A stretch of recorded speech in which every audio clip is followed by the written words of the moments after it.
Charlie, we've basically alluded to this tweet that you sent like 3 different times today, but now I actually want to show it. Your issue with Edmonton making it to the Stanley Cup final. You tweeted, "Oh God, the exhausting part of Flyers Twitter discourse due to this Cup final is going to be that the Oilers' success proves that the Flyers will never win anything without a generational player, isn't it? Neglecting the fact that, obviously, McDavid yet to win anything, and you're picking Florida. I think I haven't looked at the odds yet, but I would guess Florida's the favorite. I got an email saying that, and this is just one of the bet books. They all use the same. That Florida is about a 56% favorite. So close, but they are favored at this point. It's hockey. Anything over 54% is like, right. Yeah, that's crazy talk. Right. But they do have, I would say Florida has better blue line, better goaltending.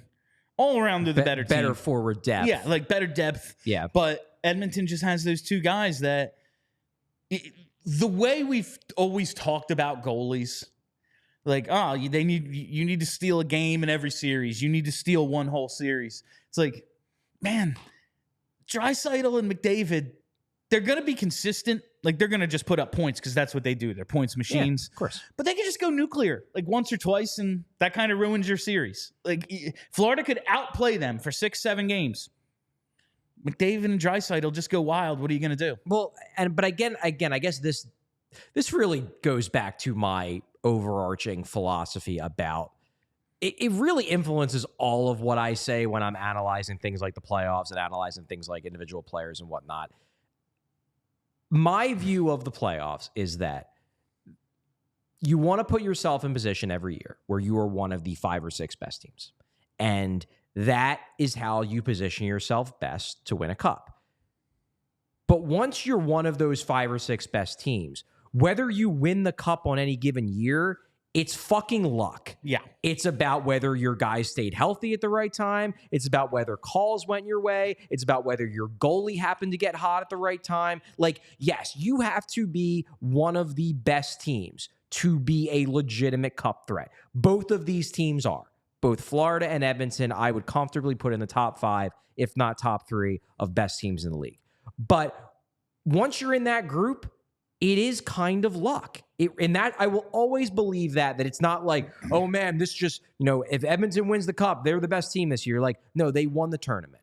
And everybody's trying to win the tournament, and that's great. But like, it will not change. Like, the fact that Edmonton beat Dallas in the series, it doesn't make me think that like Edmonton is just like, okay, well, case is over. Edmonton's great and Dallas wasn't, and it's that simple. Like, no, I think they were both great. They played a tight series.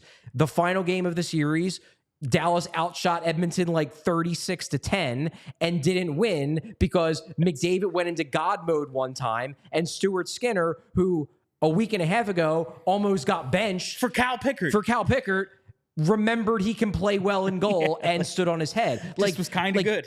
How you win cups is you build a really good team. You build a really good team that can stay a really good team for 6, 7, 8 straight years. And then you cross your fingers that the breaks go your way when you play one of the other or 2 of the other really good teams.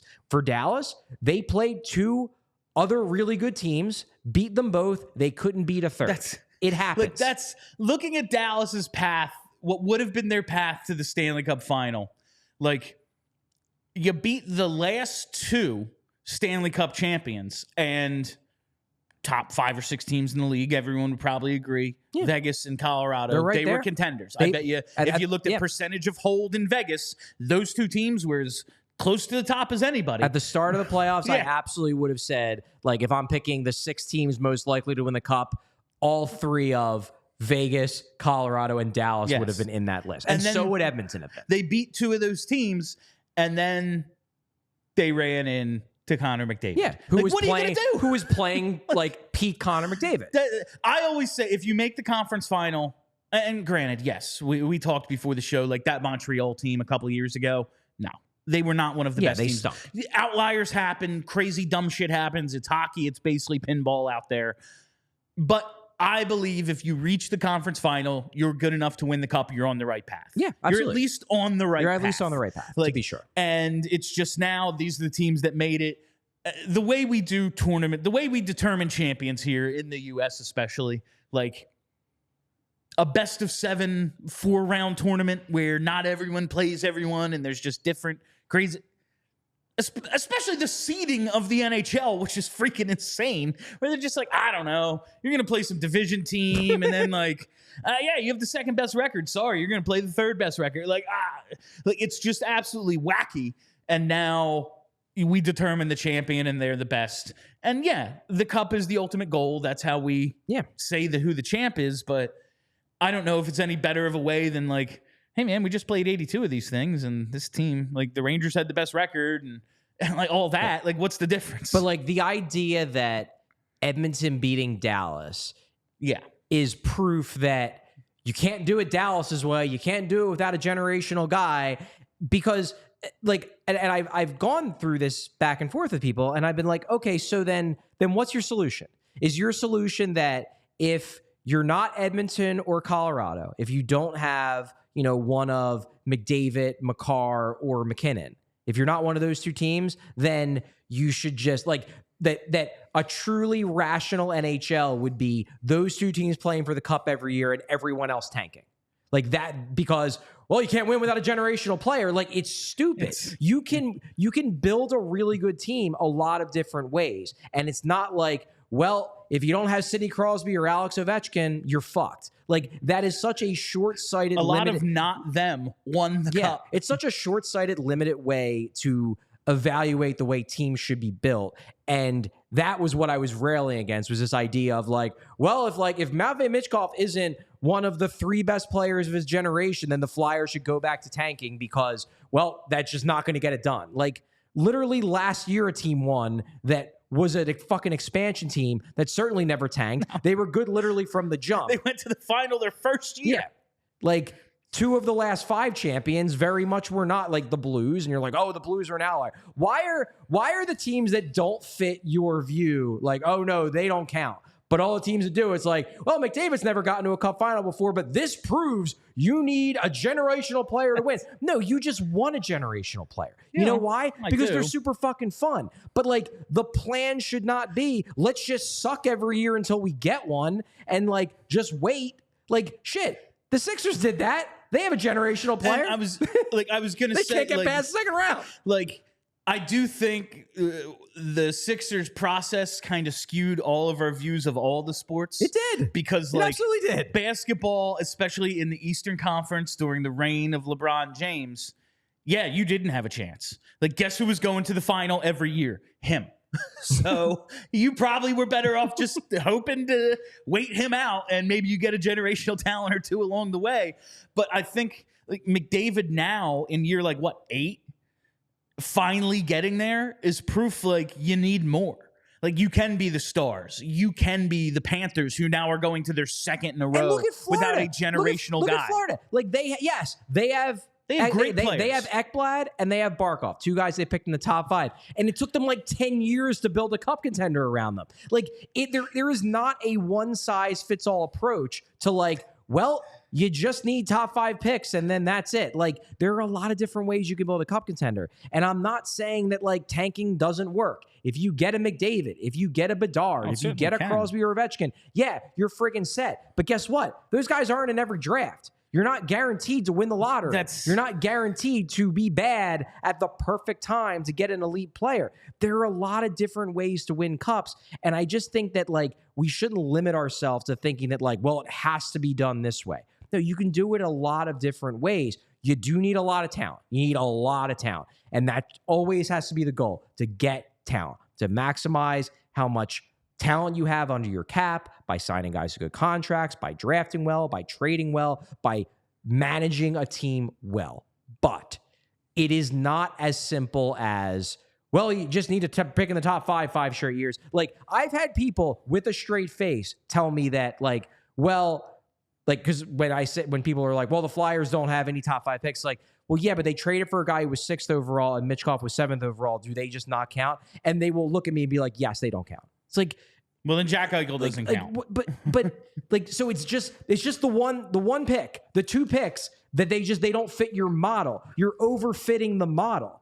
there are so many different ways to build great teams. But again, this does go back to my original point that I don't view the Stanley Cup winner as the only team that was capable of winning the cup. Yeah. Like, I look at it as, like, for example, San Jose.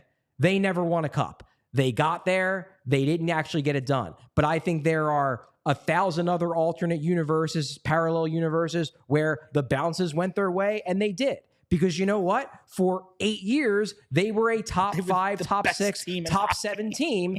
The bounces just didn't go their way. And that stinks. And it sucks for their fans, and it sucks for their general manager, and it sucks for their players. But it doesn't mean that, like, their team building philosophy was fatally flawed. It just means they didn't get the breaks. And I think of, like, when you thought that San Jose team never got one, and we would think of them totally differently. I said this to you before the show. The Bruins, 2010 to present. Yeah. If they don't just get the one in 2011, how differently do we think of... They are viewed as such chokers. It's the way we did the Sharks. Because how many times have they not lived up to expectations in the playoffs? But because they got that one cup, we don't think of Bergeron and Marchand as chokers. We think of them as no doubt about a Hall of Famers and everything that's good about winners, hockey. Man. Yeah. Fucking winners, even though they just got the one. And think about that year that they get the one. Yes, they swept the Flyers round 2. Their other 3 series went 7. Like, it came down to one game every single time. Yes. What if they just... And I get, like, that's the hockey... Listen, yeah, you got them, but you willed your team to win those games. You came up big in those moments. Then why didn't you every single year? Yeah. If you are, well, you're just inherently a winner, why didn't you win? Why didn't you win all the time? You were together for 14 years. Yeah. And you did, like, you just got to get the one. And you're thought of totally differently. My view is that the goal of every team should be build a team that as a whole is a top 5, top 6, top 7 true talent team. And then cross your fingers like hell that your guys come together. Stay healthy. The chemistry's there. The health is there. The bounces are there. You don't run into a team that just happens to have your number. You don't run into that team. That team that you just can't beat. Like, you get the right matchups. But, like, there are a lot of teams that were good enough to win cups that don't have every single top 5 pick in the world. They just did it. And I don't think that means that their team building philosophy was inherently flawed. It just means that they didn't get the breaks. I know that puts me at odds with the way most people think about this, because the way most people think about it is, well, if they won a cup, that validates everything they did, that everything they did was smart, and everything everyone else did was not as smart because they won.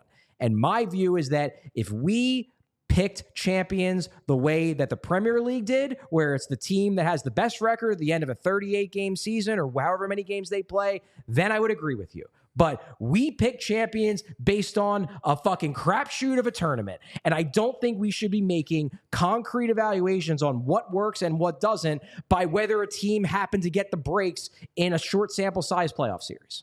It's fun. I love the playoffs. They're a blast. But it's not that simple if you're evaluating what works and what doesn't. You have to build really good teams that are really good teams for a while, and then you hope like hell you get the breaks. That's my view, and it always will be. I always know it's going to be a good show when I can get Charlie fired up before we start, and it's carried over into the show. We